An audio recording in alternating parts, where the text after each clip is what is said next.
ਪੰਜਾਬੀ ਸਾਹਿਤ ਦੇ BA ਭਾਗ ਪਹਿਲਾ ਸਮੈਸਟਰ ਪਹਿਲਾ ਦੇ ਵਿਦਿਆਰਥੀਆਂ ਨੂੰ ਮੁਖਾਤਬ ਹਾਂ। ਅੱਜ ਕੱਲ੍ਹ ਕਰਦੇ ਹਾਂ ਆਪਾਂ ਤੁਹਾਡੇ ਸਿਲੇਬਸ ਦੇ ਵਿੱਚ ਕਿਤਾਬ ਹੈ ਆਧੁਨਿਕ ਪੰਜਾਬੀ ਕਵਿਤਾ। ਉਸ ਕਵਿਤਾ ਦੇ ਕਵੀ ਤੀਜੇ ਕਵੀ ਪ੍ਰੋਫੈਸਰ ਪੂਰਨ ਸਿੰਘ ਬਾਰੇ। ਪ੍ਰੋਫੈਸਰ ਪੂਰਨ ਸਿੰਘ ਜਿਹੜਾ ਆਧੁਨਿਕ ਪੰਜਾਬੀ ਸਾਹਿਤ ਦੇ ਵਿੱਚ ਬੜਾ ਵੱਡਾ ਸਥਾਨ ਰੱਖਣ ਵਾਲਾ ਕਵੀ ਹੈ। ਉਹਨੇ ਆਧੁਨਿਕ ਪੰਜਾਬੀ ਕਵਿਤਾ ਨੂੰ ਨਵੀਆਂ ਲੀਹਾਂ ਤੇ ਚਲਾਇਆ ਹੈ ਤੇ ਆਧੁਨਿਕ ਪੰਜਾਬੀ ਵਾਰਤਕ ਨੂੰ ਵੀ ਉਸਨੇ ਨਵੀਂ ਸੇਧ ਜਿਹੜੀ ਆ ਉਹ ਪ੍ਰਦਾਨ ਕੀਤੀ ਹੈ। ਪ੍ਰੋਫੈਸਰ ਪੂਰਨ ਸਿੰਘ 1881 ਦੇ ਵਿੱਚ ਐਬਟਾਬਾਦ ਦੇ ਲਾਗੇ ਪਿੰਡ ਸਲੱਡ ਦੇ ਵਿੱਚ ਇੱਕ ਅਮੀਰ ਘਰਾਣੇ 'ਚ ਪੈਦਾ ਹੁੰਦਾ ਹੈ ਔਰ 10ਵੀਂ ਤੱਕ ਦੀ ਵਿੱਦਿਆ ਉਹ ਰਾਵਲਪਿੰਡੀ ਤੋਂ ਹਾਸਲ ਕਰਦਾ ਹੈ ਤੇ ਫਿਰ ਪਾਕਿਸਤਾਨ ਜਾਪਾਨ ਦੇ ਵਿੱਚ ਜਾ ਕੇ ਕੈਮਿਸਟਰੀ ਜਿਹੜੀ ਹੈ ਉਹ ਪੜ੍ਹਨ ਲੱਗ ਜਾਂਦਾ ਹੈ ਤੇ ਜਾਪਾਨ ਦੇ ਵਿੱਚ ਹੀ ਉਹਦਾ ਜਿਹੜਾ ਸੰਪਰਕ ਹੈ ਉਹ ਸਵਾਮੀ ਰਾਮ ਤੀਰਥ ਨਾਲ ਹੁੰਦਾ ਹੈ। ਉਸ ਦੀ ਸੰਗਤ ਕਰਕੇ ਉਹ ਵਿਦਾਂਤੀ ਬਣ ਜਾਂਦੇ ਆ ਔਰ ਆਪਣੇ ਕੇਸ ਜਿਹੜੇ ਆ ਉਹ ਕਟਵਾ ਲੈਂਦੇ ਆ ਤੇ ਜਦੋਂ ਵਾਪਸ ਉਹ ਹਿੰਦੁਸਤਾਨ ਆਉਂਦੇ ਆ ਤਾਂ ਭਾਈ ਵੀਰ ਸਿੰਘ ਦੀ ਸੰਗਤ 'ਚ ਆ ਕੇ ਫਿਰ ਉਹਨਾਂ ਦੀ ਸ਼ਖਸੀਅਤ ਦੇ ਵਿੱਚ ਬਦਲਾਅ ਆਉਂਦਾ ਹੈ ਤੇ ਆਪ ਸਿੱਖ ਬਾਣੇ ਦੇ ਵਿੱਚ ਆ ਜਾਂਦੇ ਤੇ ਨਵੀਂ ਧਾਰਮਿਕ ਰੰਗਣ ਜਿਹੜੀ ਹੈ ਉਹਨਾਂ ਨੂੰ ਇੱਕ ਚੜ੍ਹ ਜਾਂਦੀ ਹੈ। ਉਹ ਡਾਇਮੰਡ ਜੁਬਲੀ ਕਾਲਜ ਲਾਹੌਰ ਦੇ ਵਿੱਚ ਪ੍ਰਿੰਸੀਪਲ ਦੇ ਤੌਰ ਤੇ ਵੀ ਕੰਮ ਕਰਦੇ ਆ। ਇਸ ਤੋਂ ਇਲਾਵਾ ਦੇਹਰਾਦੂਨ ਫਾਰੈਸਟ ਇੰਸਟੀਚਿਊਟ ਦੇ ਵਿੱਚ ਕੈਮਿਸਟ ਦੇ ਤੌਰ ਤੇ ਖੋਜ ਕਾਰਜ ਵੀ ਉਹਨਾਂ ਨੇ ਕੀਤਾ ਹੈ ਔਰ 1936 ਦੇ ਵਿੱਚ ਉਹਨਾਂ ਦਾ ਅਕਾਲ ਚਲਾਣਾ ਜਿਹੜਾ ਹੈ ਉਹ ਹੋ ਜਾਂਦਾ ਹੈ। ਜਿੱਥੋਂ ਤੱਕ ਉਹਨਾਂ ਦੇ ਕਵੀਪਣ ਦੀ ਗੱਲ ਹੈ ਤੇ ਕਵੀ ਦੇ ਤੌਰ ਤੇ ਉਹਨਾਂ ਨੇ ਖੁੱਲੀ ਕਵਿਤਾ ਦਾ ਰਿਵਾਜ ਜਿਹੜਾ ਹੈ ਉਹ ਪਾਇਆ। ਖੁੱਲੀ ਕਵਿਤਾ ਦੇ ਰਿਵਾਜ ਦੇ ਵਿੱਚ ਪ੍ਰੋਫੈਸਰ ਪੂਰਨ ਸਿੰਘ ਦਾ ਸਭ ਤੋਂ ਵੱਡਾ ਯੋਗਦਾਨ ਹੈ ਜਿਸ ਨੇ ਪਿਰਤ ਚਲਾਈ ਔਰ ਉਸਦੇ ਕਾਵਿ ਸੰਗ੍ਰਹਿ ਵੀ ਇਸੇ ਤਰ੍ਹਾਂ ਦੇ ਹੈ। ਖੁੱਲੇ ਮੈਦਾਨ, ਖੁੱਲੇ ਘੁੰਡ ਤੇ ਖੁੱਲੇ ਅਸਮਾਨੀ ਰੰਗ। ਇਹਨਾਂ ਸਾਰੀਆਂ ਰਚਨਾਵਾਂ ਦੇ ਵਿੱਚ ਪ੍ਰੋਫੈਸਰ ਪੂਰਨ ਸਿੰਘ ਦੀਆਂ ਕਵਿਤਾਵਾਂ ਦੇ ਵਿੱਚ ਬੇਸ਼ੱਕ ਪੱਛਮ ਦਾ ਔਰ ਪੂਰਬ ਦਾ ਸੁਮੇਲ ਹੈ ਲੇਕਿਨ ਪੱਛਮ ਦੇ ਵਿੱਚ ਜਾਣ ਦੇ ਬਾਵਜੂਦ ਵੀ, ਜਾਪਾਨ ਦੇ ਵਿੱਚ ਪੜ੍ਹਨ ਦੇ ਬਾਵਜੂਦ ਵੀ ਪ੍ਰੋਫੈਸਰ ਪੂਰਨ ਸਿੰਘ ਆਪਣੀਆਂ ਜੜ੍ਹਾਂ ਨਾਲੋਂ ਨਹੀਂ ਟੁੱਟਦਾ। ਉਸਦੀ ਉਦਾਹਰਨ ਜਿਹੜੀ ਹੈ ਉਹ ਕਵਿਤਾ ਜਿਹੜੀ ਤੁਹਾਡੇ ਸਿਲੇਬਸ ਦੇ ਵਿੱਚ ਹੈ ਪੁਰਾਣੇ ਪੰਜਾਬ ਨੂੰ ਆਵਾਜ਼ਾਂ, ਉਹ ਤੋਂ ਤੁਹਾਨੂੰ ਪਤਾ ਲੱਗੇਗਾ ਕਿ ਕਿਸ ਤਰ੍ਹਾਂ ਆਪਣੇ ਪੁਰਾਣੇ ਪੰਜਾਬ ਨੂੰ ਯਾਦ ਕਰਦਾ ਹੈ। ਕੀ ਲਿਖਦਾ ਹੈ? ਉਹ ਪੁਰਾਣਾ ਅਦਬ ਤੇ ਹਿਰਸ ਨਾ, ਉਹ ਪ੍ਰੀਤ ਦੀਆਂ ਪੀਢੀਆਂ ਪੀਢੀਆਂ ਗੰਢਾਂ, ਉਹ ਕੁੜੀਆਂ ਦੇ ਚਾਅ ਤ੍ਰਿੰਝਣਾਂ ਦੇ ਸਾਵਣ ਕਿੱਥੇ, ਉਹ ਸ਼ਰੀਕਾਂ ਦੀ ਆਪ ਵਾਲੀ ਗੱਲ ਸਾਰੀ ਗਈ ਆਈ, ਉਹ ਖਾਤਰਾਂ ਤੇ ਸੇਵਾਵਾਂ ਕੁਰਬਾਨੀਆਂ ਰੱਜ ਕੇ ਜਿਗਰੇ ਤੇ ਹੌਸਲੇ, ਉਹ ਰੋਟੀਆਂ ਤੇ ਮਹਿਫਲਾਂ, ਉਹ ਡੂੰਘੀ ਡੂੰਘੀ ਸ਼ਰਮਾ ਸ਼ਰਾਫਤ ਉਹ ਕਿੱਥੇ। ਪ੍ਰੋਫੈਸਰ ਪੂਰਨ ਸਿੰਘ ਇਹਨਾਂ ਸਤਰਾਂ ਦੇ ਵਿੱਚ ਵਰਤਮਾਨ ਪੰਜਾਬੀ ਜੀਵਨ ਦੇ ਵਿੱਚ ਪੁਰਾਤਨ ਪੰਜਾਬੀਆਂ ਵਾਲਾ ਇੱਕ ਦੂਜੇ ਲਈ ਮੋਹ ਪਿਆਰ ਤੇ ਸਤਿਕਾਰ ਜਿਹੜਾ ਹੈ ਉਹ ਨਹੀਂ ਮਹਿਸੂਸ ਕਰ ਰਿਹਾ, ਜਿਸ ਕਰਕੇ ਉਹ ਕਹਿੰਦਾ ਹੈ ਕਿ ਅੱਜ ਦੇ ਲੋਕਾਂ 'ਚ ਪੁਰਾਣੇ ਲੋਕਾਂ ਵਾਂਗ ਪਿਆਰ ਦੀਆਂ ਪੱਕੀਆਂ ਗੰਢਾਂ ਨਹੀਂ ਪਈਆਂ ਹੋਈਆਂ। ਵਰਤਮਾਨ ਪੰਜਾਬੀ ਜੀਵਨ 'ਚ ਕੁੜੀਆਂ ਦੇ ਚਾਅ, ਤ੍ਰਿੰਝਣ ਤੇ ਗਾਉਣ ਜਿਹੜੇ ਆ ਉਹ ਨਹੀਂ ਰਹੇ। ਅੱਜ ਕੱਲ੍ਹ ਜਿਹੜਾ ਸ਼ਰੀਕਾਂ ਦਾ ਸਤਿਕਾਰ, ਆਪਣੇ ਪਰਿਵਾਰਕ ਰਿਸ਼ਤਿਆਂ ਦਾ ਸਤਿਕਾਰ ਜਿਹੜਾ ਹੈ ਉਹ ਘਟ ਗਿਆ ਹੈ। ਅੱਜ ਦੇ ਪੰਜਾਬੀ ਜੀਵਨ 'ਚ ਪ੍ਰਾਹੁਣਿਆਂ ਦੀ ਖਾਤਰ ਸੇਵਾ ਘਟ ਗਈ ਹੈ। ਰੱਜ ਕੇ ਜਿਹੜੀ ਕੁਰਬਾਨੀ ਕਰਨ ਦੀ ਭਾਵਨਾ ਹੈ ਉਹ ਘਟ ਗਈ ਹੈ। ਜਿਗਰੇ ਹੌਸਲੇ, ਰਜ ਰਜ ਰੋਟੀਆਂ ਖਾਣ ਵਾਲੇ, ਮਹਿਫਲਾਂ ਲਾਉਣ ਵਾਲੇ ਤੇ ਡੂੰਘੀਆਂ ਸ਼ਰਮਾਂ ਤੇ ਸ਼ਰਾਫਤਾਂ ਦੇ ਮਾਲਕ ਲੋਕ ਅੱਜ ਕੱਲ੍ਹ ਦੇਖਣ ਨੂੰ ਨਹੀਂ ਮਿਲਦੇ। ਇੱਕ ਪੜ੍ਹੇ ਨੌਜਵਾਨ ਨੂੰ ਮੈਂ ਪੁੱਛਿਆ, ਉਹ ਸਾਡੇ ਅਨਪੜ੍ਹਾਂ ਦਾ ਪੁਰਾਣਾ ਗਠੀਲਾ ਅਣਟੁੱਟ ਜਿਹਾ ਭਾਈਚਾਰਾ ਕਿੱਥੇ, ਹਿੱਤ ਕਿੱਥੇ, ਪਿਆਰ ਕਿੱਥੇ, ਉਹ ਸਾਡਾ ਹੱਸਣਾ ਬੋਲਣਾ ਗਵਾਚ ਗਿਆ ਕਿੱਥੇ, ਦਿਲ ਜ਼ੋਰ ਮਿੰਨਤ ਕਿੱਥੇ, ਮਿੱਠਤ ਕਿੱਥੇ, ਉਹ ਬਾਹਾਂ ਦਾ ਮਾਨ ਜ਼ੋਰ ਸਾਰਾ। ਤਾਂ ਕਵੀ ਇੱਕ ਪੜ੍ਹੇ ਲਿਖੇ ਨੌਜਵਾਨ ਨੂੰ ਮੁਖਾਤਬ ਹੋ ਕੇ ਗੱਲ ਕਰਦਾ ਹੈ ਕਿ ਸਾਡਾ ਅਨਪੜ੍ਹਾਂ ਦਾ ਪੁਰਾਣਾ ਤੇ ਪੱਕਾ ਅਟੁੱਟ ਭਾਈਚਾਰਾ ਕਿੱਥੇ ਚਲਾ ਗਿਆ, ਸਾਡਾ ਆਪਸੀ ਪਿਆਰ, ਹਿੱਤ ਤੇ ਹੱਸ ਬੋਲਣਾ ਕਿੱਥੇ ਅਲੋਪ ਹੋ ਗਿਆ, ਸਾਡਾ ਦਿਲ, ਜ਼ੋਰ, ਮਿਠਾਸ, ਮਿਲਤ ਤੇ ਕੁਰਬਾਨੀਆਂ ਦਾ ਮਾਣ ਭਰਿਆ ਜ਼ੋਰ ਕਿੱਥੇ ਚਲਾ ਗਿਆ। ਅੱਜ ਦੇ ਪੰਜਾਬ ਦੇ ਵਿੱਚ ਪੁਰਾਣੇ ਪੰਜਾਬ ਦੀਆਂ ਚੀਜ਼ਾਂ ਅਲੋਪ ਹੋਈਆਂ ਨਜ਼ਰ ਆ ਰਹੀਆਂ। ਇਹ ਦੇਖ ਕੇ ਕਵੀ ਜਿਹੜਾ ਹੈ ਉਹ ਵਿਆਕੁਲ ਹੋ ਉੱਠਦਾ ਹੈ। ਸੱਸਾਂ ਦੇ ਉਹ ਸਮੁੰਦਰਾਂ ਵਰਗੇ ਦਿਲ ਕਿੱਥੇ, ਨੂੰਹਾਂ ਧੀਆਂ ਦੀ ਲਿਹਾਜ਼ ਦੀ ਸਭਿਅਤਾ, ਜਵਾਈਆਂ ਦੀ ਪੁਰਾਣੀ ਮੋਤੀਆਂ ਵਰਗੀ ਆਪ ਕਿੱਥੇ, ਸੱਜ ਵਿਆਹੀਆਂ ਦੀ ਉਹ ਆਦਰ ਭਾ ਸ਼ਿੰਗਾਰ ਰਤੇ ਸੰਭਾਰ ਕਿੱਥੇ, ਲਾੜ ਤੇ ਮੁਰਾਦਾਂ ਸਾਲੂ ਕਿੱਥੇ, ਬਾਗ ਤੇ ਫੁਲਕਾਰੀਆਂ, ਉਹ ਮਹਿੰਦੀ ਦਾ ਰੰਗ ਸੁਹਾਗ ਦਾ, ਉਹ ਹੱਥ ਪੈਰ ਰੰਗੇ, ਉਹ ਤਿੱਲੇਦਾਰ ਜੁੱਤੀਆਂ। ਅੱਜ ਦੇ ਪੰਜਾਬ 'ਚ ਸੱਸਾਂ ਦੇ ਸਮੁੰਦਰਾਂ ਵਰਗੇ ਵਿਸ਼ਾਲ ਦਿਲ ਕਿੱਥੇ ਅਲੋਪ ਹੋ ਗਏ ਹੈ। ਉਹ ਸਭਿਅਤਾ ਜਿਸ ਨੂੰਹਾਂ ਧੀਆਂ ਦਾ ਸਤਿਕਾਰ ਕੀਤਾ ਜਾਂਦਾ ਸੀ ਕਿੱਥੇ ਗਵਾਚ ਗਈ ਹੈ। ਪੰਜਾਬ 'ਚ ਜਿਹੜਾ ਪ੍ਰਾਹੁਣਿਆਂ ਦਾ, ਜਵਾਈਆਂ ਦਾ ਆਦਰ ਸਤਿਕਾਰ ਕੀਤਾ ਜਾਂਦਾ ਸੀ, ਉਹ ਕਿੱਥੇ ਗੁਆਚ ਗਿਆ ਹੈ। ਪੰਜਾਬ 'ਚ ਸਜਵੀਆਂ ਕੁੜੀਆਂ ਲਈ ਆਦਰ ਪਿਆਰ, ਲਾਡ ਤੇ ਉਹਨਾਂ ਦਾ ਸ਼ਿੰਗਾਰ ਸੰਭਾਰ ਤੇ ਉਹਨਾਂ ਦੀਆਂ ਮੁਰਾਦਾਂ ਕਿਤੇ ਪਤਾ ਨਹੀਂ ਕਿੱਥੇ ਅਲੋਪ ਹੋ ਗਈਆਂ। ਅੱਜ ਦੇ ਪੰਜਾਬ 'ਚ ਇਹ ਚੀਜ਼ਾਂ ਪਤਾ ਨਹੀਂ ਕਿਉਂ ਦਿਖਾਈ ਨਹੀਂ ਦੇ ਰਹੀਆਂ। ਅੱਜ ਸਜਵਈਆਂ ਦੇ ਸਾਲੂ, ਬਾਗ ਫੁਲਕਾਰੀਆਂ, ਸੁਹਾਗ ਦੀ ਮਹਿੰਦੀ ਨਾਲ ਰੰਗੇ ਹੱਥ ਪੈਰ ਤੇ ਤਿੱਲੇਦਾਰ ਜੁੱਤੀਆਂ ਜਿਹੜੀਆਂ ਉਹ ਵੀ ਕਿਧਰੇ ਗੁਆਚ ਗਈਆਂ। ਇਹ ਸੁੰਦਰ ਤੇ ਮਨਮੋਹਣੀਆਂ ਚੀਜ਼ਾਂ ਪਤਾ ਨਹੀਂ ਕਿੱਥੇ ਅਲੋਪ ਹੋ ਗਈਆਂ। ਭਰਾਵਾ, ਇਹ ਪੁਰਾਣੀ ਬੁੱਢੀ ਜਿਹੀ ਸਭਿਅਤਾ ਦਰਿਆਵਾਂ ਝਨਾਵਾਂ ਦੇ ਫੇਰ ਵਾਲੀ, ਦੂਰੋਂ ਆਈ ਦੂਰ ਜਾਂਦੀ, ਬਰਾਦਰੀਆਂ ਦਾ ਮਿਲ ਮਿਲ ਬੈਠਣਾ ਕਿੱਥੇ, ਉਹ ਸਦੀਆਂ ਦੀ ਬੋੜ ਕਿਸ ਵੱਡੀ, ਉਹ ਪੁਰਾਣਾ ਪਿੱਪਲ ਕਿੱਥੇ ਉੱਡ ਗਿਆ, ਹਵਾ ਆਈ ਝੱਖੜ ਆਇਆ ਉਹ ਕਿਸ ਗੇਰਿਆ, ਉਹ ਜੰਗਲ ਜ਼ਰੂਰ ਸੀ ਪੁਰਾਣਾ ਦੰਦ ਕੱਢਿਆ, ਗੰਭੀਰ ਸੀ ਮੰਨਿਆ ਭਾਂਤ ਭਾਂਤ ਦੀਆਂ ਬੋਲੀਆਂ ਤੇ ਖਿਆਲ ਸੀ, ਅਸੀਂ ਅਣਜਾਣ ਸੀ। ਪ੍ਰੋਫੈਸਰ ਪੂਰਨ ਸਿੰਘ ਲਿਖਦਾ ਹੈ ਕਿ ਉਸਨੂੰ ਪੁਰਾਣੀ ਤੇ ਬੁੱਢੀ ਜਿਹੀ ਜਿਹੜੀ ਸਭਿਅਤਾ ਹੈ ਉਹ ਯਾਦ ਆਉਂਦੀ ਹੈ। ਸਭਿਅਤਾ ਝਨਾਹ ਦਰਿਆ ਵਰਗੀ ਵਿਸ਼ਾਲ ਸੀ। ਉਹ ਕਿਸੇ ਦੂਰ ਦੇ ਸਮੇਂ ਵਿੱਚ ਆਰੰਭ ਹੋਈ ਸੀ ਤੇ ਅੱਗੇ ਦੂਰ ਤੱਕ ਉਸਨੇ ਜਾਣਾ ਸੀ। ਅੱਜ ਦੇ ਪੰਜਾਬੀ ਜੀਵਨ 'ਚ ਬਰਾਦਰੀਆਂ ਦੀ ਕਿਧਰੇ ਵੀ ਮਿਲ ਕੇ ਬੈਠਦੀਆਂ ਨਹੀਂ, ਜਾਂ ਨਾ ਕਿ ਜਦਕਿ ਇਹ ਗੱਲ ਪੁਰਾਣੀ ਸਭਿਅਤਾ ਦਾ ਜਿਹੜਾ ਪ੍ਰਧਾਨ ਅੰਗ ਹੁੰਦਾ ਸੀ। ਪੁਰਾਣੀ ਸਭਿਅਤਾ ਰੂਪੀ ਬੋੜ ਨੂੰ ਪਤਾ ਨਹੀਂ ਕਿਸ ਨੇ ਵੱਢ ਦਿੱਤਾ ਹੈ। ਉਸ ਸਭਿਅਤਾ ਦਾ ਪੁਰਾਣਾ ਪਿੱਪਲ ਪਤਾ ਨਹੀਂ ਕਿੱਥੇ ਉੱਡ ਪੁੱਡ ਗਿਆ, ਕਿ ਉਹਨੂੰ ਕਿਸੇ ਹਨੇਰੀ ਨੇ ਡੇਗ ਦਿੱਤਾ ਹੈ, ਜਾਂ ਝੱਖੜ ਨੇ ਡੇਗ ਦਿੱਤਾ ਹੈ, ਜਾਂ ਕਿਸੇ ਹੋਰ ਚੀਜ਼ ਨੇ। ਵੇਖਣ ਨੂੰ ਉਹ ਜ਼ਰੂਰ ਇੱਕ ਜੰਗਲ ਵਰਗਾ ਸੀਗਾ, ਪਰ ਉਸ ਵਿੱਚ ਗੰਭੀਰਤਾ ਤੇ ਭਿਆਨਕਤਾ ਸੀ। ਮੈਂ ਇਹ ਗੱਲ ਮੰਨਦਾ ਹਾਂ ਕਿ ਉਸ ਵਿੱਚ ਲੋਕ ਆਪੋ ਆਪਣੀ ਬੋਲੀ ਬੋਲਦੇ ਸੀ, ਆਪੋ ਆਪਣੇ ਖਿਆਲ ਰੱਖਦੇ ਸੀ। ਭਾਵੇਂ ਅਸੀਂ ਜਿਹੋ ਜਿਹੇ ਵੀ ਸੀ ਅਣਜਾਣ ਜੇ, ਪਰ ਅਸੀਂ ਸਾਰੇ ਇੱਕੋ ਜਿਹੇ ਸਾਦੇ ਸਾਦੇ ਹੱਡ ਭੰਨ ਕੇ ਮਿਹਨਤ ਕਰਨ ਵਾਲੇ ਹੁੰਦੇ ਸੀ। ਅਸੀਂ ਕੋਈ ਇੱਕ ਅੱਧ ਖਿਆਲ ਨੂੰ ਸੁਣ ਕੇ ਮੰਨ ਲੈਣ ਵਾਲੇ ਹੁੰਦੇ ਸੀ। ਅਸੀਂ ਉਸੇ ਖਿਆਲ ਦੇ ਅਨੁਸਾਰ ਹੀ ਉੱਠਦੇ ਬੈਠਦੇ ਤੇ ਜਿਉਂਦੇ ਜਾਗਦੇ ਆਪਣਾ ਜੀਵਨ ਗੁਜ਼ਾਰਦੇ ਸੀ। ਪਰ ਅੱਜ ਕੱਲ੍ਹ ਪਤਾ ਨਹੀਂ ਇਹ ਚੀਜ਼ਾਂ ਕਿੱਥੇ ਚਲੀਆਂ ਗਈਆਂ।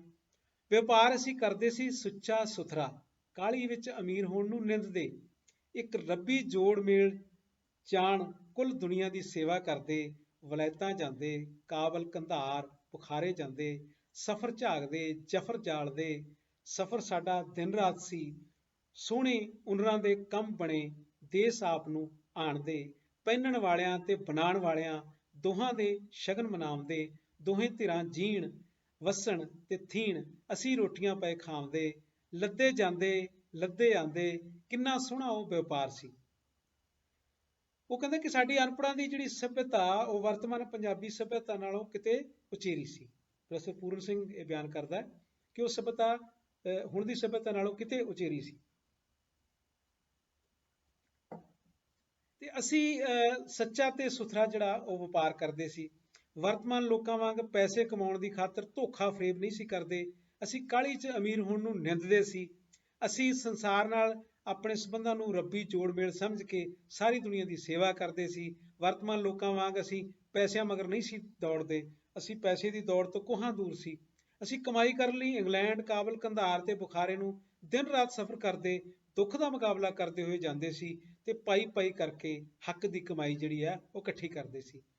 ਉੱਥੋਂ ਸੋਹਣੀ ਕਲਾਕਾਰ ਨਾਲ ਬਣੀਆਂ ਚੀਜ਼ਾਂ ਆਪਣੇ ਦੇਸ਼ 'ਚ ਲਿਆਉਂਦੇ ਸੀ। ਉੱਥੋਂ ਦੇ ਬਣੇ ਕੱਪੜਿਆਂ ਨੂੰ ਸਤਿਕਾਰ ਦਿੰਦੇ ਸੀ, ਆਪਣੇ ਦੇਸ਼ ਦੇ ਬਣੇ ਕੱਪੜਿਆਂ ਨੂੰ ਸਤਿਕਾਰ ਦਿੰਦੇ ਸੀ। ਰੱਬ ਤੋਂ ਇਹ ਮੰਗਦੇ ਸੀ ਕਿ ਦੋਹਾਂ ਧਿਰਾਂ ਵਸਦੀਆਂ ਰਹਿਣ, ਜਿਨ੍ਹਾਂ ਦੇ ਸਿਰ ਤੇ ਅਸੀਂ ਰੋਟੀਆਂ ਖਾਂਦੇ ਹਾਂ। ਸਾਡਾ ਆਪਣਾ ਦੇਸ਼ ਵੀ ਵਸਦਾ ਰਹੇ ਤੇ ਵਿਦੇਸ਼ ਵੀ ਵਸਦਾ ਰਹੇ। ਇਸ ਪ੍ਰਕਾਰ ਅਸੀਂ ਖੈਰਾਂ ਮੰਗਣ ਵਾਲੇ ਲੋਕ ਸੀ। ਪਰ ਹੁਣ ਪਤਾ ਨਹੀਂ ਕੀ ਹੋ ਗਿਆ। ਅੱਗੇ ਲਿਖਦਾ ਪ੍ਰੋਫੈਸਰ ਪੂਰਨ ਸਿੰਘ, ਸੋਹਣਿਆ ਤੂੰ ਦੱਸ ਨਾ ਉਹ ਵੇਲੇ ਕਿਉਂ ਲੱਦ ਗਏ, ਵਹਿਮ ਸਨ ਸਾਡੇ ਠੀਕ, ਪਰ ਤੁਹਾਡੇ ਕੀ ਘੱਟ ਹਨ। ਨਾਮ ਬਦਲੇ, ਸਰੂਪ ਬਦਲੇ, ਤੱਕੇ ਨੀਝ ਲਾ, ਹੈਨ ਸਭ ਉਹ ਜਿਹੇ ਵਹਿਮ ਅੱਜ ਵੀ। ਆਦਮੀ ਦੀ ਪੂਜਾ ਛੱਡੀ ਮੰਨਿਆ ਗੁਨਾਹ ਸੀ, ਪਰ ਠੀਕਰੀਆਂ ਦੀ ਪੂਜਾ ਅੱਜ ਦੀ ਕਥਾਈ ਦਾ ਪੁੰਨ ਸੀ। ਸੇਵਾ ਕਰਨੀ, ਮਜ਼ਦੂਰੀ ਮੰਗਣੀ ਨਾ ਕੁਝ ਜਾਹਿਲ ਸੀ, ਕੂੜ ਪਾਪ ਕਰ ਅਮੀਰ ਹੋਣਾ, ਵਿਹਲਾ ਵਿਹਲਾ ਇਹ ਬੇਸਬਰੀ ਕਦ ਅੰਮ੍ਰਿਤ ਬਣੀ ਸੀ।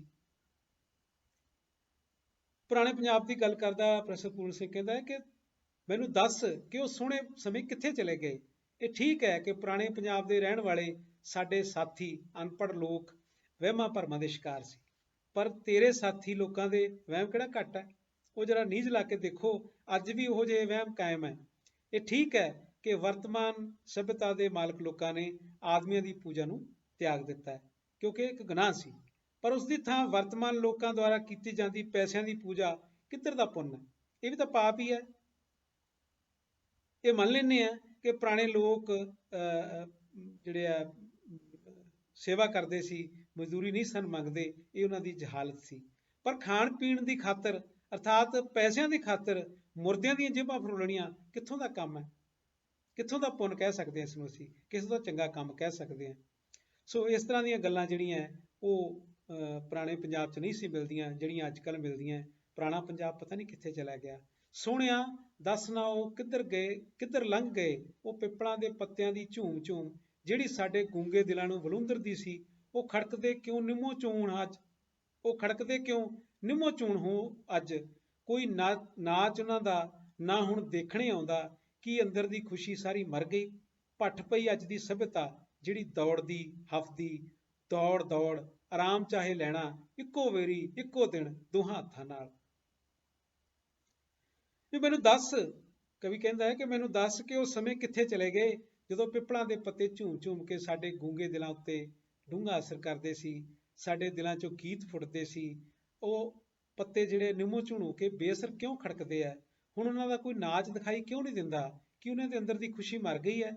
ਅੱਜ ਦੀ ਅਜਿਹੀ ਰਾਸੀਨ ਸਭਿਅਤਾ ਭੱਠੀ 'ਚ ਪੈ ਜੇ। ਅਸੀਂ ਆਪਣੀਆਂ ਖੁਦਗਰਜ਼ੀਆਂ ਦੀ ਪੂਰਤੀ ਲਈ ਦੌੜਦੀ ਤੇ ਹਫਦੀ ਸਭਿਅਤਾ ਨੂੰ ਚੁਣ ਲਿਆ। ਇਸ ਪ੍ਰਕਾਰ ਉਹ ਦੌੜ ਦੌੜ ਕੇ ਇੱਕੋ ਵਾਰੀ ਸਾਰੇ ਦੇ ਸਾਰੇ ਸੁੱਖਾਂ ਨੂੰ ਹੱਥਾਂ 'ਚ ਇਕੱਠਾ ਕਰ ਲੈਣਾ ਚਾਹੁੰਦੀ ਹੈ। ਅਸੀਂ ਲੋਕ ਰਾਤੋਂ ਰਾਤ ਅਮੀਰ ਹੋਣ ਦੀਆਂ ਗੱਲਾਂ ਕਰਨ ਲੱਗ ਪਏ ਹਾਂ, ਜਦ ਕਿ ਸਹਿਜ ਸੁਭਾਅ ਸਾਡੇ 'ਚ ਖਤਮ ਹੋ ਗਿਆ। ਅੰਬਾਂ ਦੇ ਬੂਰ ਪਏ ਕਿਰਦੇ ਬਸ ਹੋ, ਅੰਬਾਂ ਦੇ ਬੂਰ ਪਏ ਕਿਰਦੇ ਬੇਬਸ ਹੋ, ਸੋਹਣੀਆਂ ਪੀਂਘਾਂ ਹੁਣ ਨਾ ਝੂਟਦੀਆਂ। ਇਹ ਕੀ ਹੈ ਮੁਰਦੇ ਹਾਣ ਜਿਹੀ, ਉਹ ਹੁਣ ਪੁਰਾਣੇ ਵਿਆਹ ਦੇ ਰੰਗ ਨਹੀਂ, ਢੰਗ ਨਹੀਂ, ਕੁਛ ਉਧਲਣ ਉਧਾਲਣ ਜਿਹਾ ਬਸ ਲੱਗਦਾ। ਉਹ ਜੰਝਾਂ ਕਿੱਥੇ, ਉਹ ਵੇਹਲ, ਉਹ ਖੁੱਲ, ਉਹ ਚਾਅ, ਦੱਸੋ ਨਾ ਕਿੱਥੇ ਟੁਰ ਗਿਆ ਸਾਰਾ।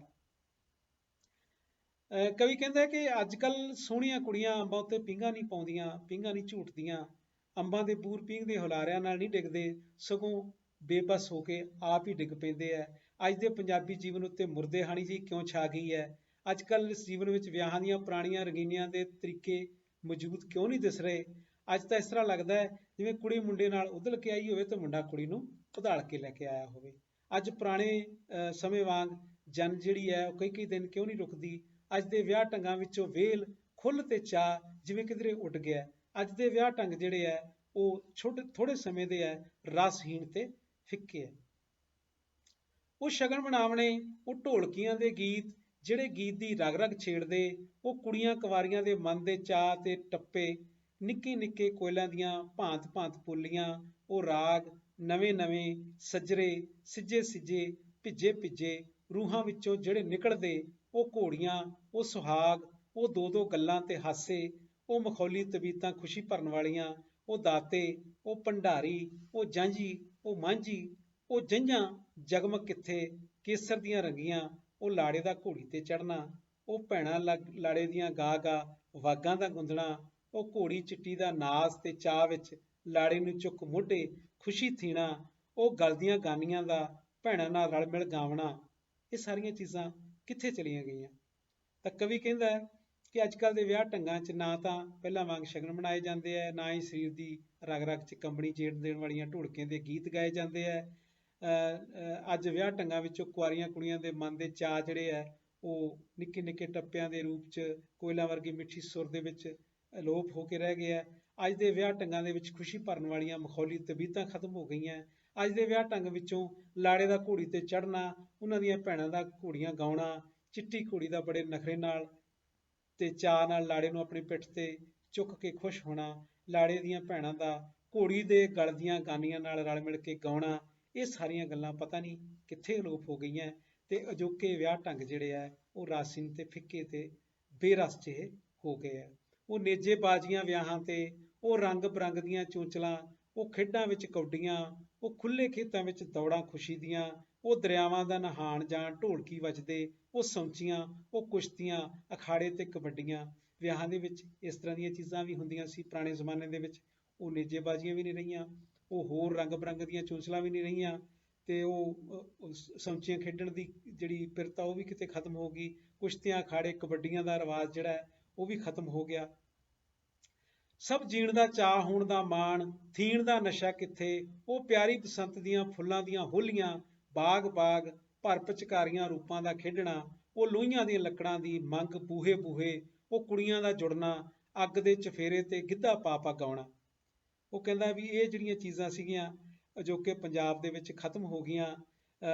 ਅੱਜ ਦੇ ਪੰਜਾਬੀ ਜੀਵਨ 'ਚ ਪੁਰਾਣੇ ਪੰਜਾਬ ਵਰਗਾ ਜਿਉਣ ਦਾ ਚਾਅ, ਆਪਣੀ ਹੋਂਦ ਦਾ ਮਾਣ ਤੇ ਥੀਣ ਦਾ ਨਸ਼ਾ ਜਿਹੜਾ ਹੈ ਉਹ ਖਤਮ ਹੋ ਕੇ ਰਹਿ ਗਿਆ ਹੈ। ਇਸ 'ਚੋਂ ਪਿਆਰੀ ਬਸੰਤ ਰੁੱਤ ਦੁਆਰਾ ਹਰ ਬਾਗ 'ਚ ਮਨਾਈਆਂ ਜਾਂਦੀਆਂ ਫੁੱਲਾਂ ਦੀਆਂ ਹੋਲੀਆਂ ਜਿਹੜੀਆਂ ਉਹ ਖਤਮ ਹੋ ਕੇ ਰਹਿ ਗਈਆਂ। ਜਦੋਂ ਕਿ ਸਾਰੇ ਲੋਕ ਰੰਗਾਂ ਦੀਆਂ ਪਿਚਕਾਰੀਆਂ ਭਰ ਕੇ ਆਪਸ 'ਚ ਰੰਗਾਂ ਦੀ ਖੇਡ ਖੇਡਦੇ ਸੀ, ਅੱਜ ਹਰ ਬੂਹੇ ਤੇ ਜਾ ਕੇ ਲੋਹੜੀ ਮੰਗਣ ਦਾ ਰਿਵਾਜ ਜਿਹੜਾ ਹੈ ਉਹ ਵੀ ਕਿਤੇ ਨਾ ਕਿਤੇ ਖਤਮ ਹੋ ਗਿਆ। ਵਹਿਮ ਦੇ ਉੱਡੇ ਤਾਂ ਉੱਡੇ ਸਜਦੇ, ਜਿੰਦ ਕਿਧਰੇ ਟੁਰ ਗਈ ਨਾਲੇ ਰੂਹ ਕਿਧਰੇ ਟੁਰ ਗਿਆ, ਔਖਾ ਹੈ ਜਿੰਦਾਂ ਫਸਣੀਆਂ ਨੂੰ ਕੱਢਣਾ, ਕੰਢੇ ਨਾਲੋਂ ਫੁੱਲਾਂ ਨੂੰ ਤੋੜਨਾ, ਫੁੱਲਾਂ ਨੂੰ ਮਾਰਨਾ ਹੈ। ਤਾਂ ਕਵੀ ਇਹਨਾਂ ਸਤਰਾਂ ਨਾਲ ਇਹ ਜ਼ਿਕਰ ਕਰਦਾ ਹੈ ਕਿ ਇਹ ਚੰਗਾ ਹੋਇਆ ਕਿ ਵਰਤਮਾਨ ਪੰਜਾਬ 'ਚੋਂ ਪੁਰਾਣੇ ਵਹਿਮ ਭਰਮ ਜਿਹੜੇ ਹੈ ਉਹ ਉੱਡ ਗਏ ਹੈ। ਇਹਨਾਂ ਦਾ ਦੂਰ ਹੋਣਾ ਜ਼ਰੂਰੀ ਸੀ। ਪਰ ਇਸ ਦੇ ਨਾਲ ਦੁੱਖ ਦੀ ਗੱਲ ਇਹ ਹੈ ਕਿ ਸਾਡੀਆਂ ਜਿਹੜੀਆਂ ਕੁਝ ਚੰਗੀਆਂ ਗੱਲਾਂ ਸੀ, ਸਾਰੀਆਂ ਖੁਸ਼ੀਆਂ ਸੀ, ਉਹ ਪਤਾ ਨਹੀਂ ਕਿੱਥੇ ਖਤਮ ਹੋ ਗਈਆਂ। ਮੈਨੂੰ ਤਾਂ ਇਹ ਪਤਾ ਨਹੀਂ ਲੱਗਦਾ, ਕਵੀ ਕਹਿੰਦਾ ਕਿ ਮੈਨੂੰ ਇਹ ਗੱਲ ਦੀ ਸਮਝ ਨਹੀਂ ਆਉਂਦੀ ਕਿ ਪੰਜਾਬ ਦੀ ਜਿੰਦ ਗਈ ਕਿੱਥੇ ਹੈ ਤੇ ਰੂਹ ਕਿੱਥੇ ਚਲੀ ਗਈ ਹੈ। ਭਾਵ ਪੰਜਾਬੀ ਜੀਵਨ ਵਿੱਚ ਮੁਰਦੇਹਾਣੀ ਜੀ ਕਿਉਂ ਛਾ ਗਈ ਹੈ। ਇਹ ਦੁਖਾਂਤਕ ਸਥਿਤੀ ਵਿੱਚ ਫਸੀਆਂ ਪੰਜਾਬੀਆਂ ਦੀਆਂ ਜ਼ਿੰਦਗੀਆਂ ਨੂੰ ਕੱਢਣਾ ਬਹੁਤ ਔਖਾ ਕਾਰਜ ਹੈ। ਅਸਲ 'ਚ ਜਿੱਥੇ ਫੁੱਲ ਹੁੰਦਾ ਹੈ ਉੱਥੇ ਹੀ ਕੰਡਾ ਹੁੰਦਾ ਹੈ। ਕੰਡੇ ਨਾਲੋਂ ਫੁੱਲ ਨੂੰ ਤੋੜਨ ਦਾ ਮਤਲਬ ਫੁੱਲ ਦਾ ਨਾਸ ਕਰਨਾ ਹੁੰਦਾ ਹੈ। ਦੱਸ ਨਾ ਇਹ ਕੀ ਹੋਇਆ, ਕਿਸ ਲਈ ਸਭ ਕੁਝ ਖੋਇਆ, ਦਵਾਈ ਖਾ ਮਰੀਜ਼ ਹੀ ਹੋਇਆ, ਸਾਡੇ ਹੱਥ ਕੀ ਆਇਆ, ਦਿਲ ਸਾਡੇ ਸਖਣੇ ਲਾਟ ਬੁਝ ਗਈ। ਅਖੀਰ 'ਚ ਕਵੀ ਲਿਖਦਾ ਹੈ ਕਿ ਅਸੀਂ ਪੰਜਾਬ ਦੀ ਪੁਰਾਤਨਤਾ ਦੀਆਂ ਬੁਰਾਈਆਂ ਤੋਂ ਛੁਟਕਾਰਾ ਕਰਾਉਣ ਦੇ ਯਤਨ ਦੇ ਵਿੱਚ ਤਾਂ ਜ਼ਰੂਰ ਕਾਮਯਾਬ ਹੋ ਗਏ ਹਾਂ ਕਿ ਜੋ ਪਰੰਪਰਾ ਦੇ ਵਿੱਚ ਕੁਝ ਬੁਰਾਈਆਂ ਸੀਗੀਆਂ ਉਹਨਾਂ ਨੂੰ ਅਸੀਂ ਖਤਮ ਕਰਨ ਦੀ ਕੋਸ਼ਿਸ਼ ਕੀਤੀ ਹੈ। ਪਰ ਉਹਦੇ ਨਾਲ ਹੀ ਬਹੁਤ ਸਾਰੀਆਂ ਖੁਸ਼ੀ ਦੇਣ ਵਾਲੀਆਂ ਚੀਜ਼ਾਂ ਵੀ ਜਿਹੜੀਆਂ ਅਸੀਂ ਸਮਾਪਤ ਕਰ ਲਈਆਂ। ਅਸੀਂ ਪੁਰਾਤਨ ਪੰਜਾਬ ਦੀਆਂ ਖੁੱਲ੍ਹਾਂ ਰੰਗੀਨੀਆਂ ਉਹ ਵੀ ਅਸੀਂ ਗਵਾ ਚੁੱਕੇ ਹਾਂ, ਜਿਹਦੇ 'ਚ ਅਸੀਂ ਕੁਝ ਨਹੀਂ ਖੱਟਿਆ। ਸਾਡੀ ਦਵਾਈ ਖਾ ਕੇ ਮਰੀਜ਼ ਹੀ ਮਰ ਗਿਆ। ਭਾਵ ਅਸੀਂ ਜਿਹੜੀ ਆਧੁਨਿਕਤਾ ਅਪਣਾਈ ਹੈ ਇਹਦੇ ਨਾਲ ਕਿਤੇ ਨਾ ਕਿਤੇ ਅਸੀਂ ਮਾਨਸਿਕ ਰੋਗੀ ਹੋ ਗਏ ਹਾਂ। ਸਾਡੀ ਜ਼ਿੰਦਗੀ ਦੇ ਵਿੱਚੋਂ ਰੰਗੀਨੀ ਖਤਮ ਹੋ ਗਈ ਹੈ। ਅਸੀਂ ਕੇਵਲ ਤੇ ਕੇਵਲ ਪੈਸੇ ਦੇ ਮਗਰ ਦੌੜ ਰਹੇ ਹਾਂ। ਅਸੀਂ ਆਪਣਾ ਮਾਨਸਿਕ ਸੰਤੁਲਨ ਖੋ ਬੈਠੇ ਹਾਂ। ਕਿਤੇ ਨਾ ਕਿਤੇ ਉਹ ਪੁਰਾਣਾ ਪੰਜਾਬ ਜਿਹੜਾ ਹੈ ਉਹ ਵਾਪਸ ਜੇਕਰ ਆ ਜਾਂਦਾ ਹੈ ਤਾਂ ਜਿਹਦੇ ਵਿੱਚ ਸਬਰ ਸੀ, ਸੰਤੋਖ ਸੀ, ਭਾਈਚਾਰਾ ਸੀ, ਇਹ ਸਾਰੀਆਂ ਗੱਲਾਂ ਦੀ ਕਾਮਨਾ ਪ੍ਰੋਫੈਸਰ ਪੂਰਨ ਸਿੰਘ ਆਪਣੀ ਇਸ ਕਵਿਤਾ ਪੁਰਾਣੇ ਪੰਜਾਬ ਨੂੰ ਆਵਾਜ਼ਾਂ ਦੇ ਵਿੱਚ ਕਰਦਾ ਹੈ। ਮੇਰਾ ਖਿਆਲ ਹੈ ਕਿ ਤੁਹਾਨੂੰ ਇਹ ਕਵਿਤਾ ਜ਼ਰੂਰ ਚੰਗੀ ਲੱਗੀ ਹੋਊਗੀ। ਇਸ ਕਵਿਤਾ ਦੇ ਹਵਾਲੇ ਨਾਲ ਤੁਸੀਂ ਇਸ ਦਾ ਸਾਰ ਜਿਹੜਾ ਹੈ ਉਹ ਤਿਆਰ ਕਰ ਲੈਣਾ। ਸਾਰ ਤੋਂ ਇਲਾਵਾ ਤੁਸੀਂ ਇਹਦੇ ਨਾਲ ਛੋਟੇ ਕੁਐਸਚਨ ਜਿਹੜੇ ਆਉਂਦੇ ਆ ਉਹ ਵੀ ਇਸੇ ਵਾਰਤਾ ਦੇ ਵਿੱਚੋਂ ਨਿਕਲ ਆਉਣੇ ਆ। ਤਾਂ ਮੇਰਾ ਖਿਆਲ ਹੈ ਕਿ ਤੁਹਾਨੂੰ ਇਹ ਲੈਕਚਰ ਜਿਹੜਾ ਹੈ ਇਸ ਕਵਿਤਾ ਬਾਰੇ ਜ਼ਰੂਰ ਚੰਗਾ ਲੱਗਾ ਹੋਵੇਗਾ। ਪ੍ਰੋਫੈਸਰ ਪੂਰਨ ਸਿੰਘ ਦੀ ਜ਼ਿੰਦਗੀ ਬਾਰੇ ਕੁਝ ਗੱਲਾਂ ਆਪਾਂ ਕੀਤੀਆਂ।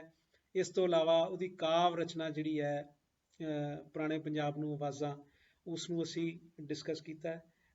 ਅਗਲੇ ਲੈਕਚਰ ਦੇ ਵਿੱਚ ਫਿਰ ਕਿਸੇ ਨਵੇਂ ਕਵੀ ਦੇ ਨਾਲ ਤੁਹਾਨੂੰ ਮੁਖਾਤਬ ਹੋਵਾਂਗਾ। ਤਦ ਤੱਕ ਲਈ ਬਹੁਤ ਬਹੁਤ ਸ਼ੁਕਰੀਆ।